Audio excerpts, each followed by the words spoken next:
Heading लिख दी होगी सभी ने, है ना। उत्तराखंड राज्य आंदोलन में 1994 का वर्ष और आम जनमानस की भूमिका। तो जब भी आप राज्य आंदोलन पढ़ोगे, इससे पहले तो जो भी चीज़ें हैं वो मैं करवा चुका हूँ, यूकेडी का बागेश्वर सम्मेलन तक, गैरसैंण का नाम चंद्रनगर रखने तक, वो सारी चीज़ें मैंने यहाँ पे करवा। यूकेडी का ब्लूप्रिंट से आपके पास क्वेश्चन आएगा, तो मैं बता चुका हूँ कि कब ब्लूप्रिंट तैयार किया था यूकेडी ने, 1992 में, 1992 में यूकेडी ने ब्लूप्रिंट तैयार किया था। 1994 से आगे ऐसा है कि हमको एक एक लाइन ध्यान रखनी पड़ेगी। ये ध्यान रखना पड़ेगा 1994 के आगे या वर्ष 1994 में जब हम उत्तराखंड राज्य आंदोलन को पढ़ रहे हैं, तो सबसे इम्पोर्टेंट साल अगर कोई है तो 1994। क्यों 1994 इम्पोर्टेंट है? इसलिए इम्पोर्टेंट है कि 1994 राज्य निर्माण आंदोलन में एक निर्णायक वर्ष है। 1994 आरक्षण के मुद्दे से शुरू हुआ एक ऐसा वर्ष है जो मुजफ्फरनगर कांड जैसी घटना पर ख़त्म हुआ, और मुजफ्फरनगर कांड की प्रतिक्रिया के बाद जो पर्वतीय लोगों में आक्रोश था, उस आक्रोश को शांत करने के लिए रमाशंकर कौशिक समिति तक पहुंचा। ये जो कौशिक कमेटी की रिपोर्ट है जिसके आधार पर उत्तराखंड बना है, इस कौशिक कमेटी की रिपोर्ट तक हमें इसमें देखना है कि 1994 में आखिर ऐसा क्या क्या हुआ था। तो सबसे पहले वर्ष 1994 और आम जनमानस की भूमिका उत्तराखंड राज्य आंदोलन में, है ना।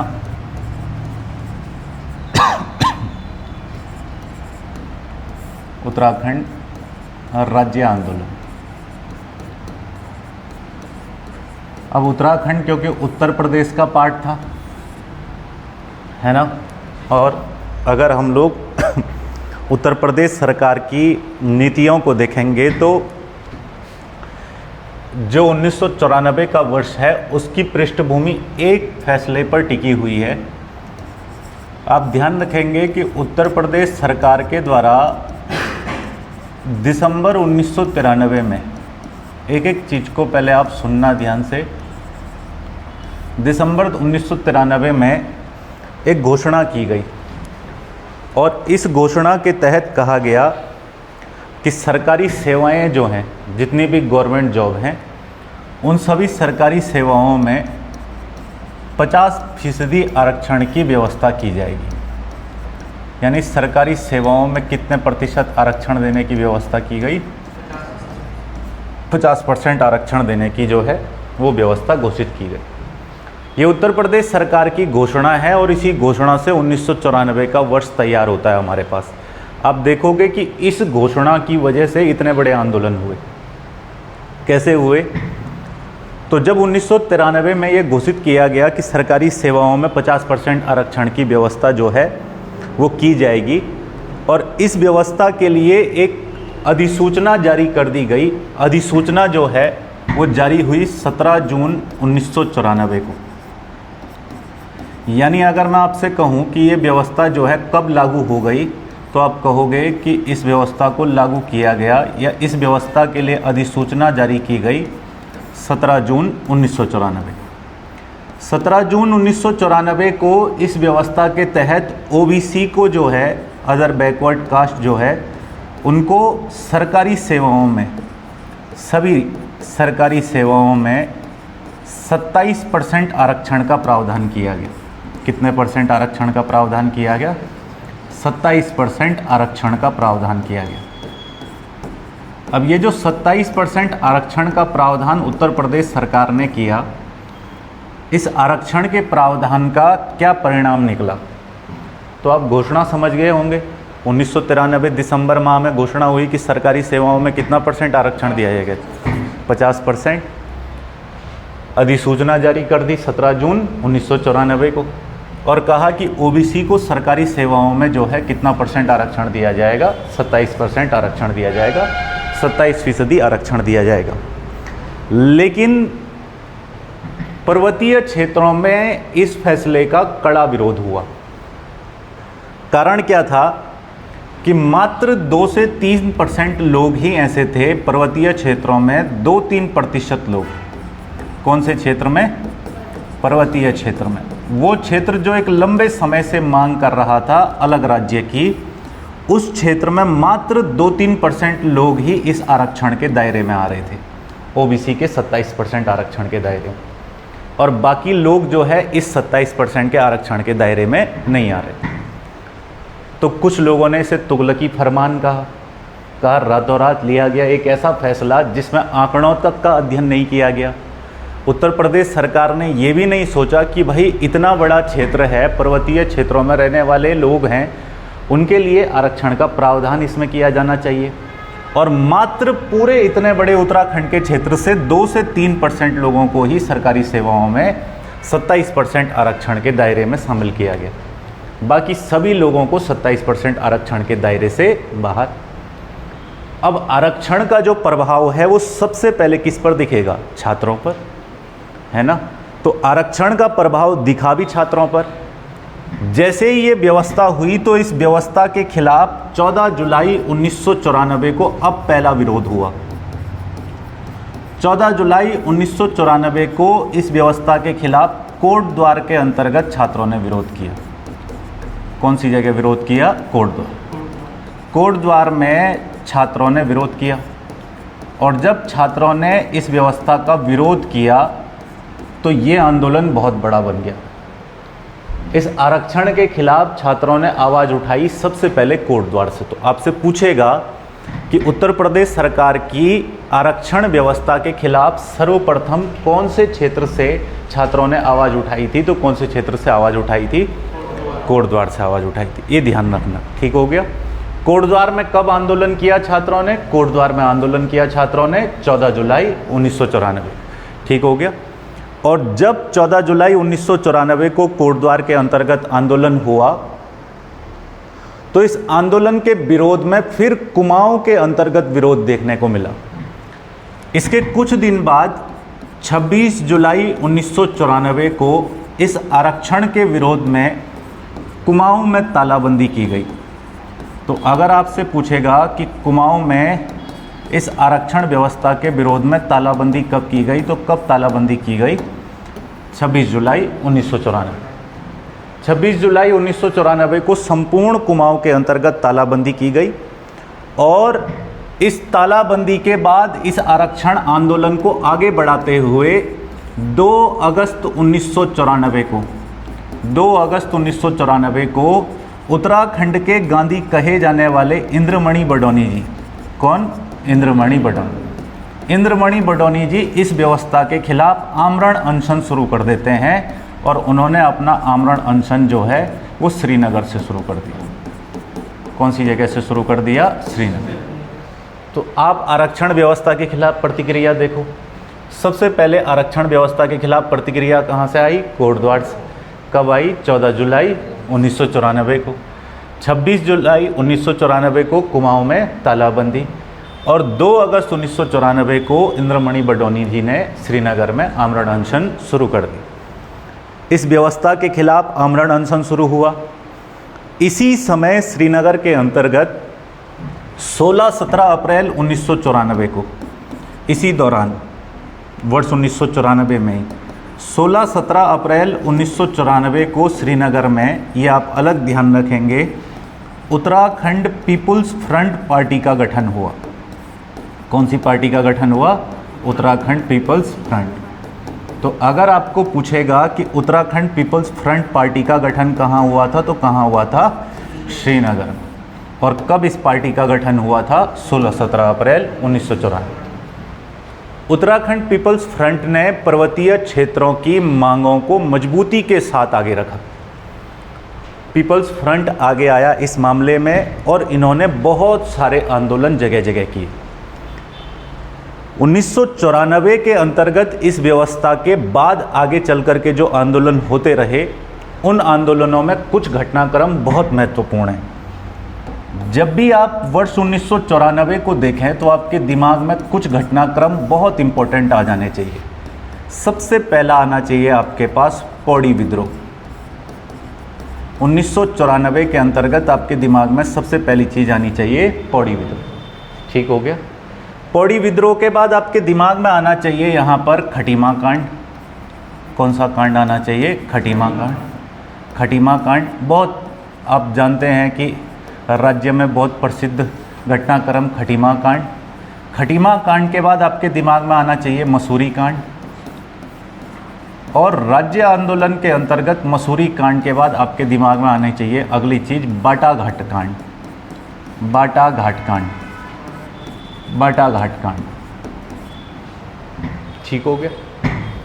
इन सभी घटनाक्रमों के बाद सबसे आवश्यक और सबसे अंतिम जो सबसे बर्बर घटना वो है आपकी मुजफ्फरनगर कांड। कौन सा है? मुजफ्फरनगर कांड। ये तो उत्तराखंड के इतिहास में काला दिवस है बिल्कुल।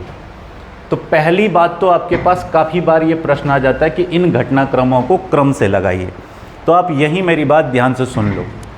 सीधे सीधे एक बात ध्यान रख लेना कि जब आपसे पौड़ी विद्रोह पूछेगा तो आपको डेट अच्छे से याद रख लेनी है, 8 अगस्त 1994। पौड़ी घटनाक्रम कब हुआ था? 8 अगस्त 1994, ठीक हो गया। पौड़ी घटनाक्रम के बाद मैंने बताया यहाँ पर खटीमा कांड। खटीमा कांड हर तैयारी करने वाले बच्चे को पता होता है कि कब घटित हुआ था, 1 सितंबर 1994, ठीक हो गया। दूसरा यहाँ पर घटनाक्रम तीसरा आपको ध्यान रखना है मसूरी कांड। मसूरी कांड अगर आपसे पूछ रहा है तो 2 सितंबर 1994।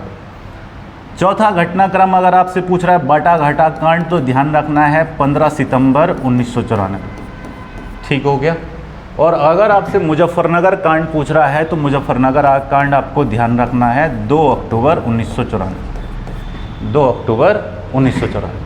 तो 1994 के घटनाक्रम को आप ऐसे ध्यान रखेंगे भाई, है ना। तिथियों के अनुसार बोलेगा तो ऐसे ही लगाना है बिल्कुल, ठीक है। सबसे पहले कौन सा घटनाक्रम आएगा? पौड़ी विद्रोह। पौड़ी विद्रोह 8 अगस्त 1994। फिर उसके बाद खटीमा कांड 1 सितंबर 1994। फिर उसके बाद मसूरी कांड 2 सितंबर 1994। और फिर बाटाघाटा कांड 15 सितंबर 1994। फिर आपका कौन सा घटनाक्रम? मुजफ्फरनगर कांड। मुजफ्फरनगर कांड आपका 2 अक्टूबर 1994 को, 1-2 अक्टूबर 1994 को आपका कौन सा घटनाक्रम हो गया? मुजफ्फरनगर कांड। जब पूरी दुनिया अहिंसा दिवस मनाती है, जिस दिन पूरी दुनिया अहिंसा दिवस मनाती है बापू के जन्मदिन पर, महात्मा गांधी के जन्मदिन पर, उस दिन हमारे राज्य के इतिहास में मुजफ्फरनगर कांड जैसी बर्बर घटना हुई। और ये घटना जब हम आगे इस टॉपिक में पढ़ेंगे तो आपको समझ आएगा कि एक ऐसी घटना है जिसने राज्य के इतिहास को पूरे तरीके से झंझोर करके रख दिया। तो पहली चीज से हम शुरू करेंगे। सबसे पहला विद्रोह हमारे पास कौन सा है यहाँ पर? पौड़ी विद्रोह। पौड़ी का विद्रोह क्या था और कैसे ये विद्रोह शुरू हुआ? तो पौड़ी विद्रोह शुरू हुआ आपका 8 अगस्त 1994 को। कब शुरू हुआ था पौड़ी विद्रोह आपका? 8 अगस्त 1994। 8 अगस्त 1994 को आपका पौड़ी विद्रोह शुरू हुआ। क्या था पौड़ी विद्रोह? पौड़ी में अनशन कर रहे आंदोलनकारियों पर 8 अगस्त को पुलिस ने लाठीचार्ज कर दिया। अब अनशन क्यों कर रहे थे तो आप बैकग्राउंड जानते हैं, 1993 में क्या क्या हुआ, है ना। उसके बाद आप यहाँ पर पहुँचे हैं कि भाई आरक्षण के खिलाफ ये आंदोलन आगे बढ़ रहा था। पर्वतीय क्षेत्रों की मांगों को कुल मिलाकर के उत्तर प्रदेश सरकार अनदेखा कर रही थी और इसके विरोध में ये आंदोलन हो रहे थे। तो सबसे पहली बात तो 8 अगस्त को जो है राज्य की मांग के लिए भी, और दूसरा जो है पौड़ी के अंतर्गत इस बात के विरोध के लिए भी कि आरक्षण की व्यवस्था जो है वो संपूर्ण पर्वतीय क्षेत्र में लागू होनी चाहिए, इसके लिए आंदोलन चल रहा था। यहाँ पुलिस ने जो है फायरिंग की। 8 अगस्त को यहाँ पर शांतिपूर्ण आंदोलन कर रहे लोगों पर फायरिंग हुई। तो शांतिपूर्ण आंदोलन में जब इसमें फायरिंग हुई तो इस आंदोलन के अंतर्गत लगभग 30 लोग घायल हो गए। कितने लोग घायल हो गए? 30 लोग घायल हो गए। 30 लोग घायल हो गए, ठीक हो गया। दूसरा आपको एक बात ध्यान रखना है कि इसी पौड़ी विद्रोह के दौरान शांतिपूर्ण आंदोलन कर रहे फायरिंग में जो 30 लोग घायल हुए उनके साथ साथ एक व्यक्ति शहीद भी हो गए। और अगर आपसे पूछेंगे कि कौन शहीद हुए थे इस आंदोलन के दौरान, पौड़ी विद्रोह के आंदोलन के दौरान, तो आपको नाम ध्यान रखना है, जीत बहादुर गुरुंग। कौन यहाँ पर शहीद हुए थे? जीत बहादुर गुरुंग। पौड़ी का विद्रोह जो था, इस पौड़ी के विद्रोह में जब शांतिपूर्ण आंदोलनकारियों पर गोलीबारी की गई पुलिस के द्वारा, तो उस गोलीबारी में 30 लोग घायल हुए और एक व्यक्ति शहीद हो गए। शहीद होने वाले व्यक्ति कौन थे इसमें? जीत बहादुर गुरुंग। अब आप शहीदों का ध्यान रखते हुए चलेंगे भाई, है ना, शहीदों का आप ध्यान रखते हुए चलेंगे। क्यों? क्योंकि अब आपसे पेपर में पूछने लगा है कि निम्न घटनाक्रम में निम्न में से कौन से व्यक्ति शहीद नहीं हुए थे, तो वो 3 का नाम दे देता है, 1 का नाम अलग दे देता है। तो आप ऑप्शन के अंतर्गत भी एलिमिनेट कर पाएँ अच्छे तरीके से, इसलिए एक एक शहीद का नाम ध्यान रखना है। पहली बात, पौड़ी के विद्रोह को राज्य निर्माण आंदोलन में माइलस्टोन कहा जाता है। क्या बोला जाता है? माइलस्टोन। भाई आप ध्यान रखेंगे कि ये जो पौड़ी का विद्रोह है, इसको राज्य निर्माण का माइलस्टोन कहा जाता है। क्या बोला जाता है? माइलस्टोन। मील का पत्थर कहा जाता है। क्या बोला जाता है? मील का पत्थर। तो ध्यान रखेंगे आप कि ये जो पौड़ी घटनाक्रम है, ये राज्य निर्माण आंदोलन में मील का पत्थर साबित हुआ। फिर इसके बाद हमारे पास आगे चल करके दूसरा घटनाक्रम से पहले आप जरा पौड़ी विद्रोह की प्रतिक्रिया देख लो, क्या क्या हुआ इस विद्रोह के बाद। तो प्रत्येक विद्रोह होगा तो उसके बाद कुछ ना कुछ प्रतिक्रिया आएगी, ठीक हो गया। 8 अगस्त को पौड़ी का घटनाक्रम हुआ। 14 अगस्त के दिन 1994 में ऋषिकेश के अंतर्गत रेल रोक रहे लोगों पर, कौन सी जगह? ऋषिकेश में रेल रोक रहे लोगों पर, यानी ट्रेन रोक रहे लोगों पर लाठीचार्ज किया गया। इन लोगों पर क्या किया गया? लाठीचार्ज किया गया। कब लाठीचार्ज किया गया? 14 अगस्त 1994। 14 अगस्त 1994 को ऋषिकेश में रेल रोक रहे लोगों पर क्या किया गया? लाठीचार्ज। अब ये लोग विरोध भी कर रहे थे, एक तो पौड़ी घटनाक्रम का, दूसरा इस बात की निंदा हो रही थी कि पुलिस फायरिंग कैसे कर सकती है शांतिपूर्ण आंदोलनकारियों पर। भाई हमारा संविधान हमें स्वतंत्रता के अधिकार के अंतर्गत शांतिपूर्ण एकत्रित होने का अधिकार देता है, तो ऐसा क्या हुआ था कि पुलिस को फायरिंग करनी पड़ी? ये तो बिल्कुल रॉलेट एक्ट की घटना हो गई, जैसे जलियांवाला बाग हत्याकांड हुआ था, बिल्कुल वैसी घटना हो गई। तो 14 अगस्त को ऋषिकेश में जब विरोध हो रहा था तो वहाँ भी लाठीचार्ज हो गई। लाठीचार्ज हुई तो लोगों का आक्रोश बढ़ा, संपूर्ण राज्य में बढ़ा, और इसी की प्रतिक्रिया के फलस्वरूप 22 अगस्त 1994 को कुमाऊं में लोगों ने कमिश्नरी का घेराव किया। किसका घेराव किया? कमिश्नरी का घेराव। तो अगर कुमाऊं के अंतर्गत आपसे पूछेगा कि किस दिन लोगों ने पौड़ी विद्रोह के बाद कमिश्नरी का घेराव किया, तो कब घेराव किया था? 22 अगस्त 1994। 22 अगस्त 1994 को कमिश्नरी के घेराव के बाद आगे चल कर के इसी पौड़ी आंदोलन की प्रतिक्रिया ने एक नया रूप लिया और आंदोलन को और मजबूत तरीके से आगे बढ़ाने के लिए कुमाऊं के अंतर्गत नैनीताल में, कौन सी जगह? नैनीताल में आपको ध्यान रखना है कि 29 अगस्त 1994 को नैनीताल के अंतर्गत उत्तराखंड संघर्ष समिति का गठन होता है। किसका गठन होता है? उत्तराखंड संघर्ष समिति। तो अगर आपसे पूछा जाए कि उत्तराखंड संघर्ष समिति का गठन कहाँ हुआ था, तो कहाँ हुआ था बताओ? नैनीताल में हुआ था। किस दिन संघर्ष समिति का गठन हुआ था? 29 अगस्त 1994। ठीक हो गया।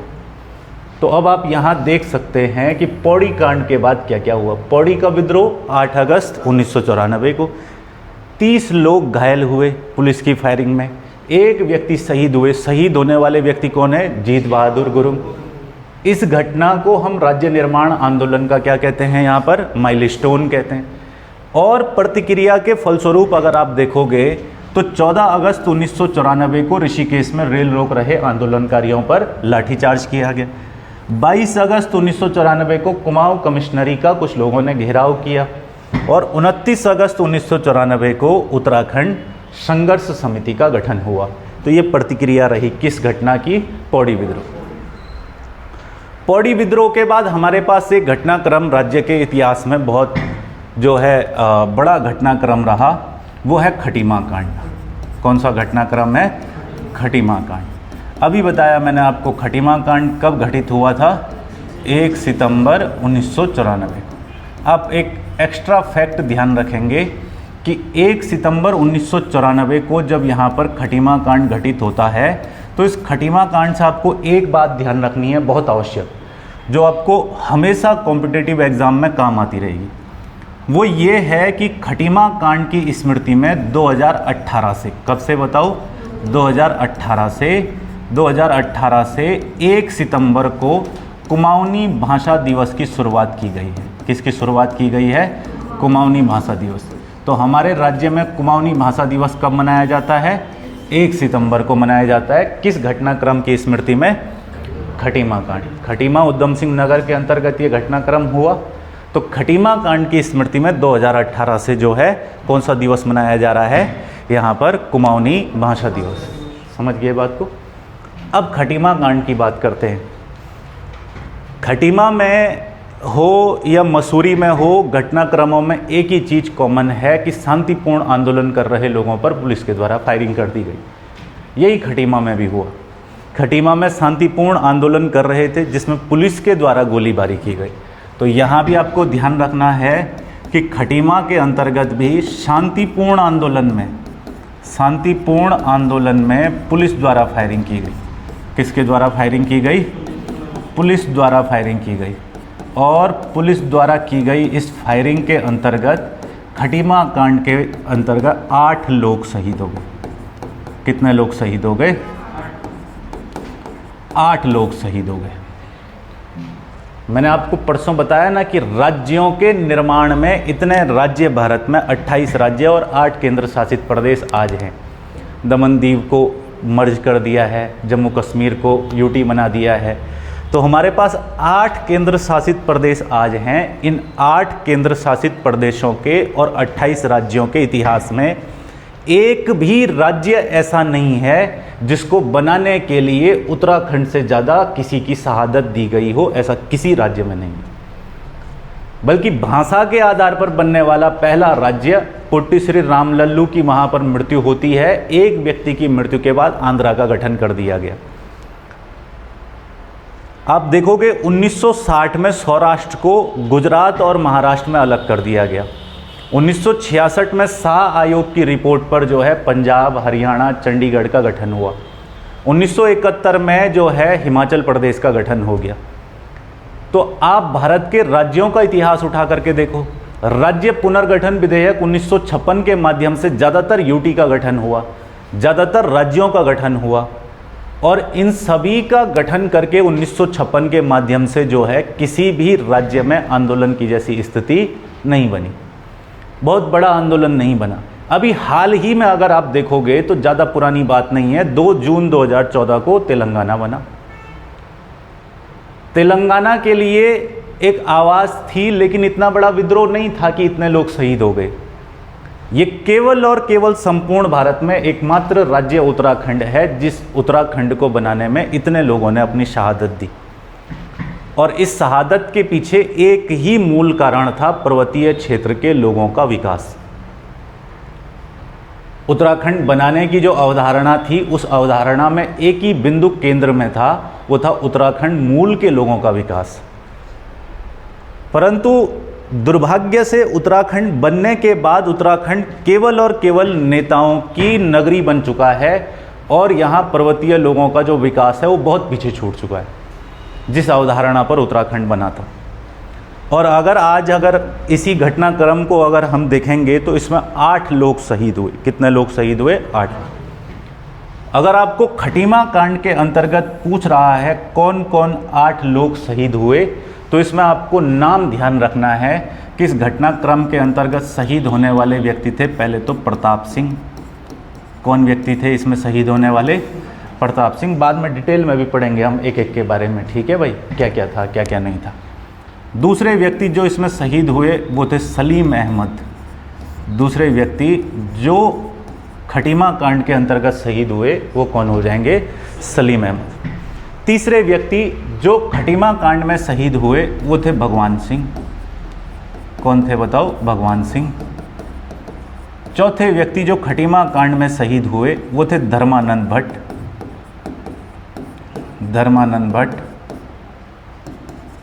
इसके अलावा आपको ध्यान रखने हैं कि इस घटनाक्रम में शहीद होने वाले व्यक्तियों में नाम आता है गोपीचंद का।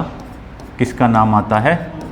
गोपीचंद का नाम, आप नाम एक एक नाम ध्यान रखेंगे। गोपीचंद के अलावा आपको नाम ध्यान रखना है परमजीत सिंह का। परमजीत सिंह इस घटनाक्रम में शहीद होने वाले व्यक्तियों में से एक थे। इसके अलावा आपको नाम ध्यान रखना है इसमें रामपाल का और रामपाल सिंह, और इसके अलावा आपको नाम ध्यान रख लेना है इस घटनाक्रम में शहीद होने वाले व्यक्तियों में भुवन सिंह का।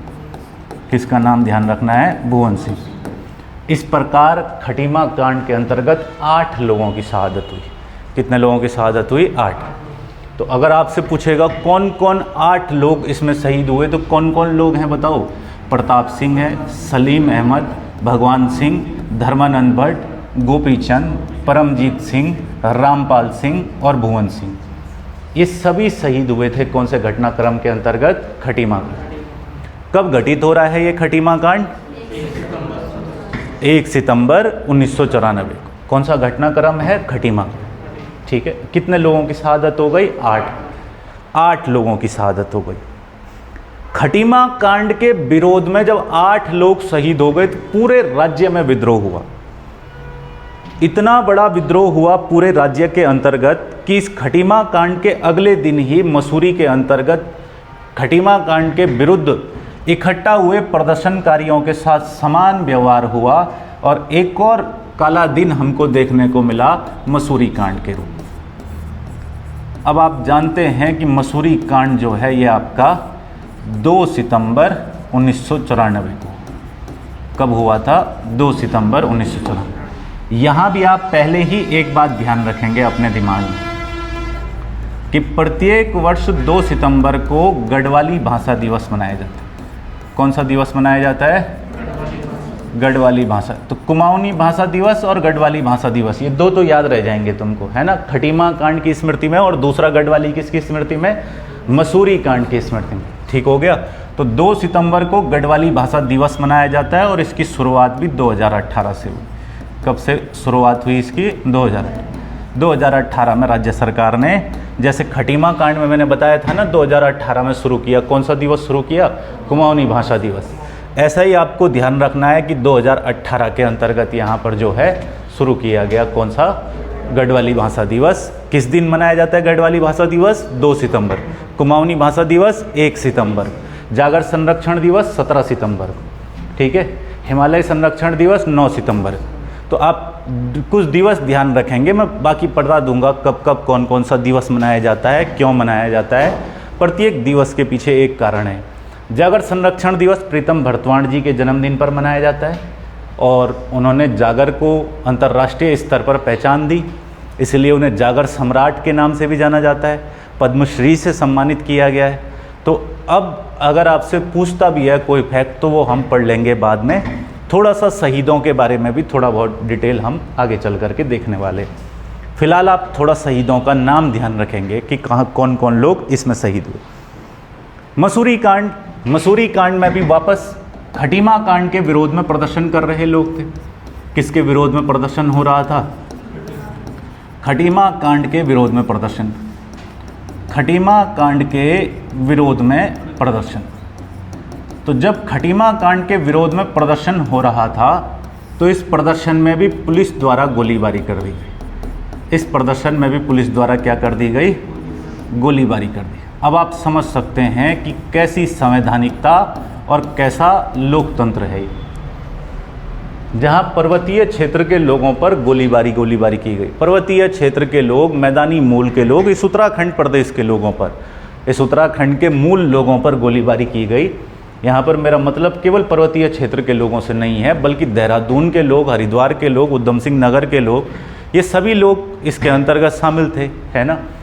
हरिद्वार हालांकि 1998 में उत्तराखंड में आया, आप जानते हैं, है ना, लेकिन उधम सिंह नगर को लेकर के कभी कोई विवाद नहीं था। उधम सिंह नगर जो है हालांकि बाद में ही उत्तराखंड का हिस्सा बना, आप जानते हो, पर उधम सिंह नगर को लेकर के विवाद इसलिए नहीं था क्योंकि उधम सिंह नगर की कहानी अलग है थोड़ा, उसको हम डिटेल में पढ़ेंगे। उधम सिंह नगर में आपको एक समिति ध्यान रखनी है, कलराज मिश्र समिति, तो उस समिति पर भी जरा डिटेल में रिपोर्ट पढ़ने की जरूरत। दूसरे जॉर्ज फर्नांडीज समिति, ये तराई के क्षेत्र में गठित होने वाली 2 प्रमुख समितियां हैं, तो इन समितियों को आगे पढ़ना है। ठीक है, बात मसूरी कांड पर आ जाते हैं। खटीमा कांड के विरोध में शांतिपूर्ण विरोध हो रहा था, पुलिस द्वारा गोलीबारी की गई। इस पुलिस द्वारा की गई गोलीबारी में भी 8 लोग शहीद हो गए। वापस कितने लोग शहीद हो गए? 8 लोग शहीद हो गए। देखो 8 लोग शहीद हुए खटीमा कांड में, 8 लोग शहीद हुए कौन से कांड में?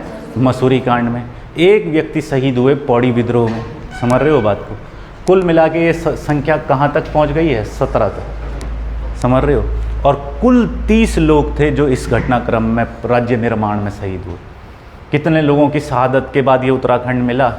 30 लोगों की शहादत के बाद। अब आप लगा सकते हो। तो इस घटनाक्रम में मसूरी कांड के शहीद ज़्यादा हमारे पास पूछा जाता है। कारण है महिलाओं की शहीदी।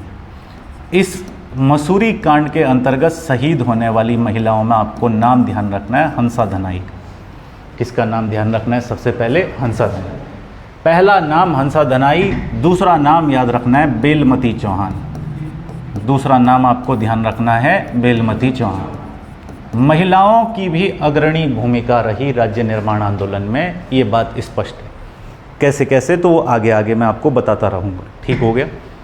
तीसरे व्यक्ति जो इसके अंतर्गत शहीद हुए उनका नाम है राय सिंह बंगारी। मसूरी कांड में शहीद होने वाले तीसरे व्यक्ति कौन है? राय सिंह बंगारी। तो आप नाम ध्यान रखेंगे हंसा धनाई, बेलमती चौहान और राय सिंह बंगारी। आप एक एक बार में जब जब नाम लिखते रहो तब तक रिवाइज करते रहो, बार बार बोलते रहो। रिवीजन से जो है आपको ज़्यादा बार पढ़ने से आपके दिमाग में वो चीज़ें बैठ जाएंगी अच्छे तरीके से। ठीक हो गया। इसके अलावा एक व्यक्ति जो इसमें शहीद हुए उनका नाम है धनपत सिंह। क्या नाम है? धनपत सिंह। धनपत सिंह। इसके अतिरिक्त इस आंदोलन में शहीद होने वाले लोगों में, इस आंदोलन के अंतर्गत शहीद होने वाले अन्य लोगों में जो इस आंदोलन में शहीद हुए धनपत सिंह के अतिरिक्त, इसमें मदन मोहन ममगाई का नाम ध्यान रखना है। किसका नाम ध्यान रखना है? मदन मोहन ममगाई। तो मदन मोहन ममगाई जी भी जो है वो किस आंदोलन में शहीद हो गए थे? आपके यहाँ पर मसूरी कांड के अंतर्गत शहीद हो गए। इसके अलावा आपको ध्यान रखना है बलवीर सिंह नेगी। कौन शहीद हुए थे? बलवीर सिंह नेगी। तो बलवीर सिंह नेगी जी जो है वो भी आपका किस घटनाक्रम के अंतर्गत शहीद हो गए? यहाँ पर मसूरी कांड में शहीद हो गए। इसके अलावा यहाँ पर एक व्यक्ति जो शहीद हो गए जेठ सिंह उर्फ गुड्डू। तो ये भी नाम आपको ध्यान रखना है कि ये भी जो है इस आंदोलन के अंतर्गत शहीद हो गए। और इसी आंदोलन में आपको नाम ध्यान रख लेना है यहाँ पर उमाशंकर त्रिपाठी का। किसका नाम ध्यान रखना है? उमाशंकर त्रिपाठी का। तो अगर मैं आपसे पूछूं कि मसूरी कांड में कितने लोग शहीद हुए, तो कितने लोग शहीद हुए? 8 लोग शहीद। कौन कौन 8 लोग शहीद हुए इसमें? हंसा धनाई और बेलमती चौहान। पूछे कौन कौन सी महिलाएं शहीद हुई, तो नाम ध्यान रखना है हंसा धनाई और बेलमती चौहान। इसके अलावा राय सिंह बंगारी, धनपत सिंह, मदन मोहन ममगाई, बलवीर सिंह नेगी, जेठ सिंह गुड्डू और उमाशंकर त्रिपाठी। ये 8 लोग शहीद हुए। कितने लोग शहीद हुए? 8। तो 8 लोग शहीद हुए खटीमा कांड में और 8 लोग शहीद हुए कौन से कांड में? मसूरी कांड। अब प्रत्येक क्रिया की प्रतिक्रिया तो आती ही है, आई प्रतिक्रिया, लेकिन उस प्रतिक्रिया का भी उल्टा असर पर्वतीय क्षेत्र के लोगों पर ही पड़ा। उस प्रतिक्रिया को हम कहते हैं बाटाघाट कांड। कौन सा कांड कहते हैं? और ये जो बाटाघाट कांड है ये राज्य के इतिहास में घटित हुआ 15 सितंबर 1994। जो लोग मसूरी कांड में शहीद हुए थे उनकी स्मृति में उनको शहादत देने के लिए कुछ लोग मसूरी जा रहे थे। मसूरी कांड 2 सितंबर को हुआ और जो मसूरी कांड में लोग शहीद हुए थे उन लोगों को श्रद्धांजलि देने के लिए कुछ लोग जो है वो देहरादून से मसूरी की ओर प्रस्थान कर रहे थे। अलग अलग राज्यों से देहरादून आए और देहरादून से कौन सी जगह की ओर प्रस्थान कर रहे थे? मसूरी की ओर प्रस्थान कर रहे थे। इसमें पर्वतीय क्षेत्र के लोग, कुमाऊं के लोग, सभी जगह के लोग शामिल थे। मसूरी के घटनाक्रम में शहीद हुए लोगों को श्रद्धांजलि देने जा रहे लोगों को रास्ते में ही रोक लिया गया और रास्ते में मसूरी के बाटा घाट नाम स्थान पर, कौन से स्थान पर? बाटा घाट। बाटा घाट नामक के स्थान पर पुलिस द्वारा लाठीचार्ज की गई। इस घटनाक्रम में लोगों को खाई में धकेलने जैसी बर्बरता भी सामने आई। और इस बाटा घाटा कांड के बाद जो हुआ उसको हम लोग जो है इसकी प्रतिक्रिया के स्वरूप में पढ़ते हैं। तो आप ध्यान रखेंगे कि बाटा घाटा कांड जो है ये किसके फलस्वरूप हुआ था? तो ये मसूरी। आप ध्यान रखेंगे कि मसूरी कांड में शहीद हुए लोगों को श्रद्धांजलि देने जा रहे थे। यहाँ पे लोगों को श्रद्धांजलि देने जा रहे थे। तो जो मसूरी के अंतर्गत शहीद हुए थे उनको श्रद्धांजलि देने जा रहे थे, और ये जो श्रद्धांजलि देने जा रहे थे लोग, इन लोगों को रोक दिया गया। कौन से स्थान पर? बाटा घाट। बाटा घाट जो है मसूरी के पास है। किसके पास है? मसूरी के पास। यहाँ पुलिस ने लाठीचार्ज किया। लाठीचार्ज के अलावा यहाँ पुलिस ने कुछ लोगों को खाई में धकेल दिया। किस में धकेल दिया? खाई में धकेल। ये सारी चीज़ें इसलिए पढ़ना ज़रूरी है ताकि हम केवल जो है ना वो कंपटीशन एग्ज़ाम के तोते ना बन जाएं। हमको पता हो कि हुआ क्या क्या। समझ रहे हो बात को? अब ये बाटा घाटा कांड के बाद की प्रतिक्रिया देखोगे आप, तो प्रतिक्रिया के रूप में क्या क्या हुआ। इस घटनाक्रम के बाद प्रतिक्रिया के फलस्वरूप, प्रतिक्रिया के रूप में मसूरी के अंतर्गत जो है एक ऐसी चीज़ हुई जिसकी उम्मीद नहीं की जा सकती है, जो हम कह सकते हैं कि उस दौरान सबसे भयानक चीज़ थी। इप्टा एक संस्था थी हमारे यहाँ। कौन सी संस्था थी? इप्टा। और इप्टा के बहुत प्रमुख नाट्यकर्मी थे राजेंद्र नौटियाल जी। कौन थे बताओ? राजेंद्र नौटियाल। वो और उनके कुछ साथी एक नाटक का मंचन कर रहे थे मसूरी में। तो आप ध्यान रखेंगे कि यहाँ पे मैंने नाम बताया किसका? राजेंद्र नौटियाल का। राजेंद्र नौटियाल और उनके जो साथी थे, इनकी जो पूरी टीम थी, इनकी एक संस्था थी इप्टा नाटक संघ। क्या था नाम? इप्टा नाटक संघ। और इप्टा नाटक संघ एक नाटक कर रहा था। नाटक का नाम था पीएसी हड़ताल पर है। क्या नाम था नाटक का? पीएसी हड़ताल पर है। ये नाटक चल रहा था कौन सी जगह? मसूरी। ये जन जागरण से संबंधित नाटक था और ये नाटक का मंचन कर रहे थे। इस नाटक के माध्यम से लोगों को समझाया जा रहा था कि क्या उनके साथ हो रहा है वर्तमान समय में। और ये नाटक मसूरी के अंतर्गत 21 सितंबर 1994 को हो रहा था। कब हो रहा था? 21 सितंबर 1994। आप डेट रिलेट कर पा रहे होंगे ना? 8 अगस्त पौड़ी कांड से डेट याद रखना है, और सारी डेट एक साथ क्या क्या कब कब हुआ तो याद रहेगी अच्छे तरीके से। 21 सितंबर 1994 को पीएसी हड़ताल पर है वाला नाटक चल रहा था, और इस नाटक के अंतर्गत जितने भी लोग नाटक कर रहे थे उन सभी को गिरफ्तार कर दिया गया। इन सभी को क्या कर दिया गया? गिरफ्तार कर दिया गया, और इन्हें कड़ी यातनाएं दी गई, भयानक यातनाएं दी गई इनको। इस घटनाक्रम का जब आगे चल करके आम जनमानस के बीच संदेश पहुंचा, तो इस घटनाक्रम के बाद 23 सितंबर को, कौन से दिन? 23 सितंबर। 21 सितंबर को इनकी गिरफ्तारी हुई, और 23 सितंबर 1994 को मसूरी में राज्य की मांग का संकल्प दिवस मनाया गया। कौन सा दिवस मनाया गया? संकल्प दिवस।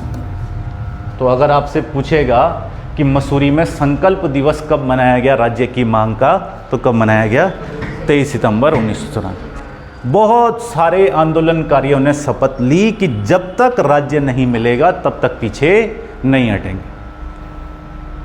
और ये जो संकल्प दिवस की घटना है, इस संकल्प दिवस की एक महत्वपूर्ण बात ये है कि इसमें कुमाऊं के क्षेत्र से भी शामिल हुए लोगों ने कुमाऊं में अलग अलग जगह लोगों को जो है शपथ दिलाई कि जब तक राज्य नहीं मिल जाएगा तब तक जो है हम यहाँ पर आंदोलन करते रहेंगे। तब बल्ली सिंह चीमा के गीत गाए जाते थे रोडों पे। ले मसाले चल पड़े हैं लोग मेरे गांव के, अब अंधेरा चीर लेंगे लोग मेरे गांव के। और बल्ली सिंह चीमा के गीतों के साथ जो है आंदोलन होता था। आज दो अभी दो उत्तराखंड दो, नारे लगते थे जगह जगह। स्कूली बच्चे स्कूल से छूटते हुए घर पहुंचते पहुंचते नारे लगाते हुए आते थे कि आज दो अभी दो उत्तराखंड दो। उत्तराखंड की मांग इतनी तीव्र हो चुकी थी। और इस तीव्र मांग के बाद संकल्प दिवस में शामिल हुए लोगों ने तय किया कि वो दिल्ली जाकर के आंदोलन करेंगे। कौन सी जगह जाकर के आंदोलन करेंगे? दिल्ली। अब ये लोग रवाना हुए दिल्ली के लिए। कहाँ के लिए रवाना हुए? और अन्य आंदोलनकारी कुछ महिलाएं गाड़ियों में भर भर करके दिल्ली के लिए रवाना हुए। लेकिन ये लोग कभी दिल्ली पहुंच ही नहीं पाए। इनके लिए भी निजामुद्दीन औलिया का वो कथन बिल्कुल फिट बैठता है कि दिल्ली अभी दूर है। बिल्कुल यही हुआ। उत्तर प्रदेश सरकार की बर्बरता के बीच दिल्ली जा रहे लोगों को उत्तर प्रदेश के रामपुर तिराहा में ही रोक दिया गया। कहाँ पर रोक दिया गया? रामपुर तिराहा, मुजफ्फरनगर में रोक दिया। कौन सी जगह रोक दिया गया? रामपुर तिराहा, मुजफ्फरनगर, यहाँ रोक दिया गया। और जिस दिन रोका गया वो दिन था आपका 2 अक्टूबर 1994। इन लोगों को रोक दिया गया। इस दौरान यूपी के मुख्यमंत्री थे मुलायम सिंह यादव जी। यूपी के मुख्यमंत्री कौन थे यहाँ पर? मुलायम सिंह यादव। मुलायम सिंह यादव जो है इस समय पर कौन सी जगह के मुख्यमंत्री थे? यूपी। मुलायम सिंह यादव यूपी के मुख्यमंत्री थे। पुलिस महानिदेशक, इस घटनाक्रम में पुलिस महानिदेशक थे जिनका नाम था बुआ सिंह। जिनका नाम क्या था? इन्होंने सारी पर्वतीय क्षेत्र से आने वाली गाड़ियों को रुकवा दिया रामपुर तिराहे में। कहाँ पर रुकवा दिया? रामपुर तिराहे में। रामपुर तिराहा कांड में बहुत सारे लोग शहीद हुए। 7 लोग शहीद हुए। आप कहोगे यार इससे ज़्यादा तो खटीमा कांड में हुए थे, इससे ज़्यादा तो मसूरी कांड में हुए थे। ये 7 लोगों की शहीदी से ज़्यादा दिल चीर देने वाली घटना थी कि यहाँ जितनी महिलाएं इन गाड़ियों में दिल्ली जा रही थी उन सभी महिलाओं के साथ यहाँ पर बलात्कार हुआ। उन सभी महिलाओं का बलात्कार किया गया। उन महिलाओं को यहाँ जो है पुलिस के द्वारा, वहाँ रोकने वाले बल के द्वारा गन्ने के खेतों में फेंक दिया गया। उनका बलात्कार हुआ। ये स्थिति एकदम क्रूर स्थिति थी, अराजकता की स्थिति जिसको हम कह सकते हैं। और ये दिन हमारे लिए इतना खतरनाक दिन साबित हुआ कि इस दिन को हम जो है राज्य के इतिहास में एक काला दिवस के रूप में जो है वो मनाने के लिए मजबूर है। जबकि इस दिन जितनी बड़ी हिंसा इस दिन हुई, उतना ही बड़ा दिन भी इस दिन अहिंसा का था। इस दिन दुनिया को अहिंसा का पाठ पढ़ाने वाले बापू का जन्म हुआ था। और जैसी हिंसा इस घटनाक्रम में हुई, उस हिंसा ने सभी को झंझोर करके रख दिया। इसलिए अगर आपसे पूछेगा कि काला दिवस, जैसे कल पूछ लिया पीसीएस के एग्जाम में, पूछ लिया कौन सा है? 2 अक्टूबर 1994। ये हमारे राज्य के इतिहास के लिए क्या है? काला दिवस। और इस काला दिवस की घटनाक्रम में जो लोग शहीद हुए, उन लोगों को भी हम एक बात है, कितने लोग इसके अंदर शहीद हो गए?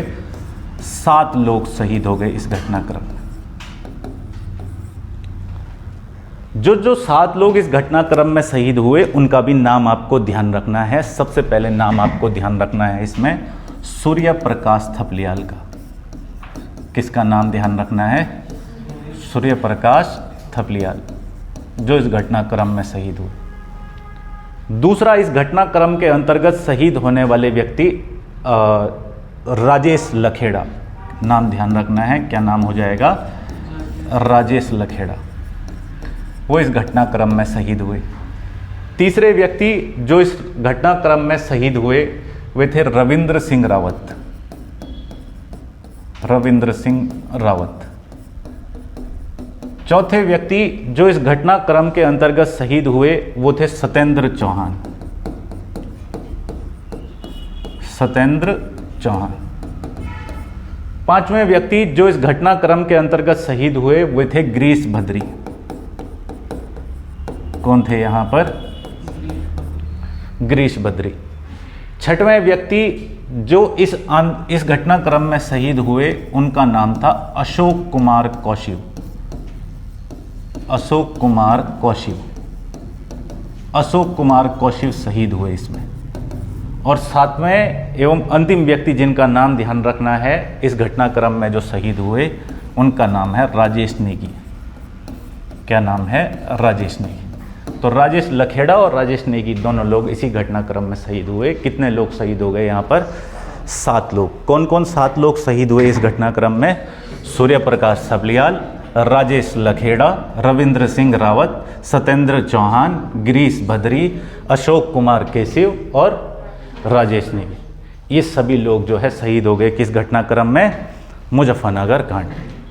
मुजफ्फरनगर कांड की प्रतिक्रिया के फलस्वरूप, इस घटनाक्रम की प्रतिक्रिया के फलस्वरूप 3 अक्टूबर 1994 को इस घटनाक्रम में कुछ लोग जो है ना वो बड़े बुरे तरीके से घायल हो गए थे, जिनकी शहीदी बाद में हुई, या फिर कुछ और लोग इस घटनाक्रम के बाद अलग अलग जगह आंदोलन कर रहे थे, उनकी शहीदी हुई। तो वो भी ध्यान रखना है आपको कि 3 अक्टूबर 1994 को मुजफ्फरनगर कांड के बाद 2 अक्टूबर को तो जो ऑन द स्पॉट डेथ हुई वो कितने लोगों की हो गई? यहाँ 7 लोग। इसके बाद जो घायल हुए लोग थे उनमें भी कुछ लोगों की शहादत हुई। कौन कौन से लोग शहीद हुए? तो उसमें सबसे पहले देहरादून से हम देख लेते हैं। कौन सी जगह से? देहरादून। 3 अक्टूबर 1994 को देहरादून के अंतर्गत शहीद होने वाले लोगों में राजेश रावत। कौन थे बताओ? राजेश रावत। दूसरा आपको ध्यान रखना है बलवंत सिंह नेगी। कौन शहीद हुए थे? बलवंत सिंह नेगी। एक तो आपको नाम ध्यान रखना है यहाँ पर किसका? राजेश रावत का। दूसरा नाम ध्यान रखना है आपको किसका? बलवंत सिंह नेगी का। ठीक हो गया? अच्छा सॉरी, बलवंत सिंह जगवाण हो जाएगा। बलवंत सिंह जगवाण। बलवंत सिंह जगवाण। इसके अलावा आपको ध्यान नाम रखना है दीपक वालिया। क्या नाम याद रखना है? दीपक वालिया। दीपक वालिया। और ये 3 लोगों के अलावा हमारे पास कुछ लोग जो है वो कोटद्वार में शहीद हुए। कौन सी जगह शहीद हुए? कोटद्वार। कोटद्वार में शहीद होने वाले लोगों में आपको नाम ध्यान रखना है पृथ्वी सिंह बिष्ट का। किसका नाम ध्यान रखना है? पृथ्वी सिंह बिष्ट। ठीक है, पृथ्वी सिंह बिष्ट का। दूसरा आपको एक और नाम यहाँ पे नाम थोड़ा सा मेरा स्लिप कर रहा है, नाम ध्यान रखना है आपको। हाँ, राकेश देवरानी का। किसका नाम ध्यान रखना है? राकेश देवरानी। ये दोनों लोग जो है कौन सी जगह शहीद हुए? कोटद्वार। कोटद्वार के अलावा आपको ध्यान रखना है नैनीताल का। कौन सी जगह? नैनीताल। नैनीताल के अंतर्गत 3 तारीख को शहीद होने वाले लोगों में प्रताप सिंह बिष्ट का नाम आप ध्यान रखेंगे। किसका नाम ध्यान रखेंगे? प्रताप सिंह बिष्ट। प्रताप सिंह बिष्ट का नाम ध्यान रखेंगे। ये सभी घटनाक्रम आपके पास किस वर्ष हो रहा है? 1994 में। तो मुजफ्फरनगर कांड तक आपने देखा।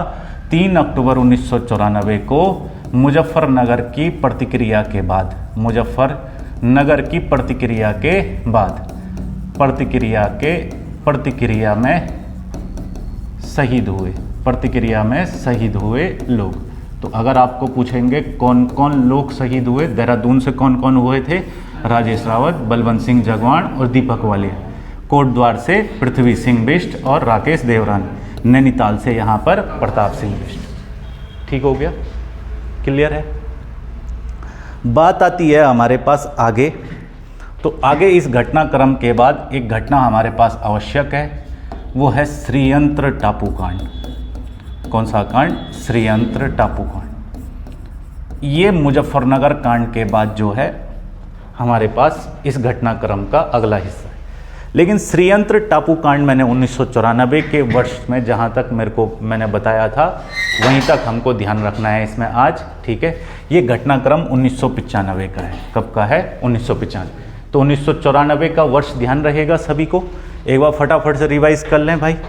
तो अब देखोगे 1994 का वर्ष क्या क्या हमारे पास 1994 में हुआ, वो आज हमने स्टार्टिंग से यहाँ पे देखा।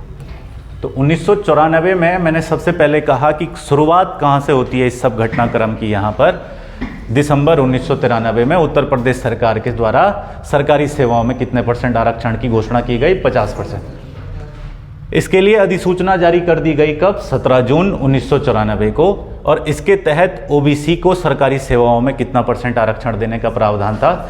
27% आरक्षण देने का प्रावधान। लेकिन इस आरक्षण के दायरे में पर्वतीय क्षेत्र के मात्र कितने % लोग आ रहे थे? 2 से 3% लोग। अब जब 2 से 3% लोग जो है इस आरक्षण के दायरे में आ रहे थे तो इस आरक्षण की व्यवस्था का विरोध हुआ। सबसे पहले विरोध देखने को मिला कौन सी जगह? कोटद्वार। कोटद्वार में विरोध हुआ किस दिन? 14 जुलाई 1994। किसने विरोध किया यहाँ पर? छात्रों। 26 जुलाई 1994 को कुमाऊं में तालाबंदी हुई इसके विरोध में। और 2 अगस्त 1994 को इंद्रमणि बडौनी जी ने श्रीनगर में क्या शुरू कर दिया? आमरण अनशन शुरू कर दिया। क्लियर हो गया? इसके अतिरिक्त आप ध्यान रखेंगे कि 16-17 अप्रैल 1994 को, कब? 16-17 अप्रैल 1994 को श्रीनगर के अंतर्गत ही एक पॉलिटिकल पार्टी का गठन होता है जिसका नाम क्या था? Uttarakhand people's front. 1994 के घटनाक्रमों में मैंने आपको ये तिथियां याद करने के लिए कहा। सबसे पहला विद्रोह कौन सा है? पौड़ी विद्रोह। दूसरा यहाँ पर खटीमा कांड। तीसरा मसूरी कांड। चौथा बाटाघाट कांड। पांचवा मुजफ्फरनगर कांड।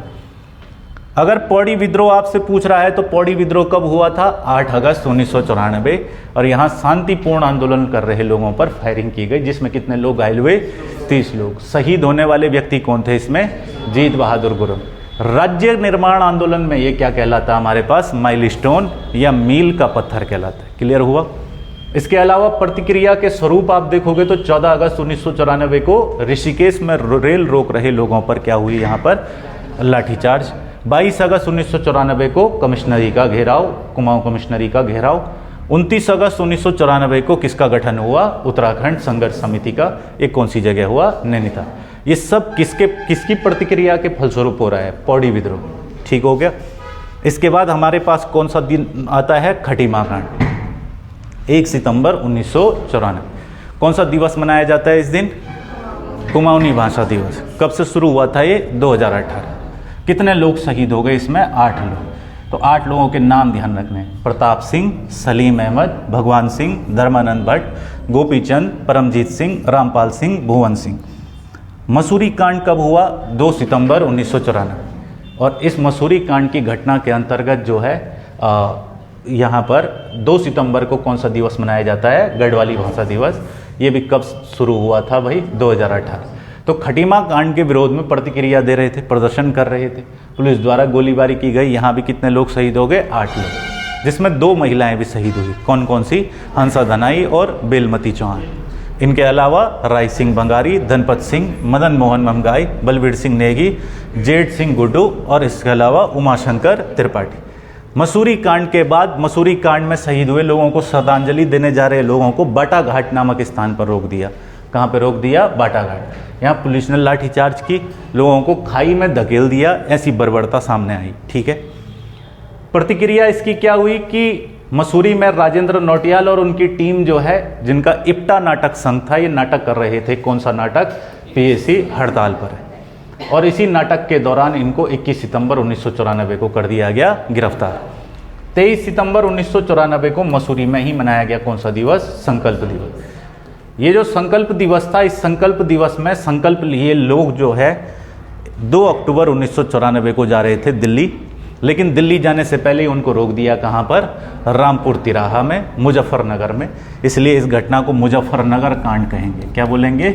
मुजफ्फरनगर कांड या रामपुर तिराहा कांड। उत्तर प्रदेश के मुख्यमंत्री कौन थे तब? मुलायम सिंह यादव। पुलिस महानिदेशक कौन थे? भुआ सिंह। 7 लोग शहीद हुए। इसके अलावा यहाँ कई महिलाओं के साथ बलात्कार जैसी घटना सामने आई। ठीक हो गया?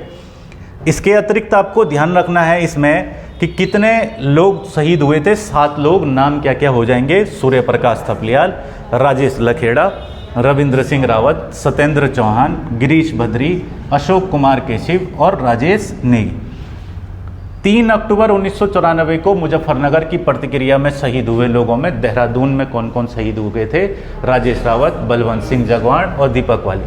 कोटद्वार में कौन शहीद हुए? पृथ्वी सिंह बिष्ट और राकेश देवरा। नैनीताल में कौन शहीद हुए? प्रताप सिंह बिष्ट। तो यहाँ तक याद रख लेना है आपको आज, ठीक हो गया? इसको नोट करेंगे।